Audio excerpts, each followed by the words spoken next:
भागवत लिखा है पद्म सहित महाप्रभुंकर बहुत संपर्क कहले नमो पंकज नाभाय नमो पंकज मारिणे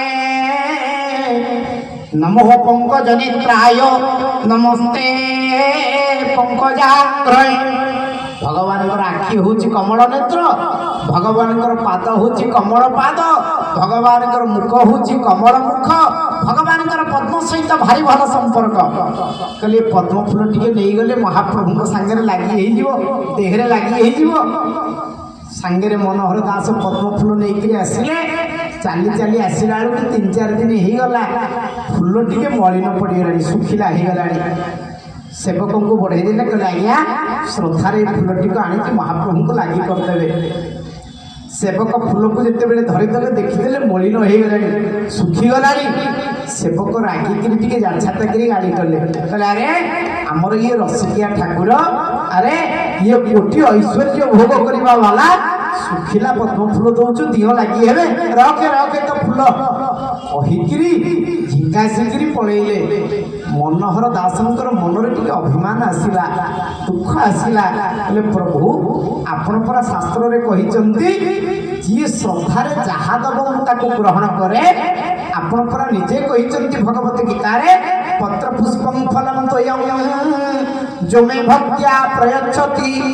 भक्ति रे फूल हो जल हो फल हो पत्र हो जी जहा जगह तुम ग्रहण कर मो फूलटा टे सुखिला हो गला बोली श्रद्धाटा को प्रभु मारिदेल मन दुख रे शोचंती बड़दाण्ड रे कहले प्रभु तुम रत्न सिंहासन पाखक जीविनी कि तुमको दर्शन करी। महाप्रभु तो भावर ठाकुर भाव को बुझंती महाप्रभु से ना हूँ भावग्राही। स्वप्नादेश है पूजा पंडा सामंत को मो भक्त बड़दाण्ड अभिमान शोची आ मन रख से सुखिला फूल रे मोर बेश हम महाप्रभु पाखक से सुखिला फूल गला बेश है आप जानिले आश्चर्य हेबे।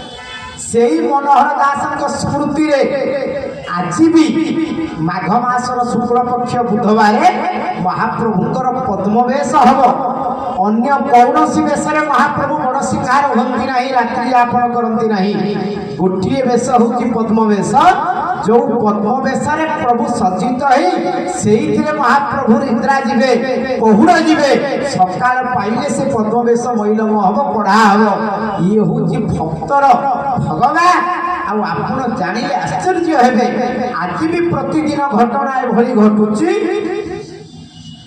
जोटा भक्त माने अनुभव सिद्ध कथा कहती मो सांगे गोटे घटना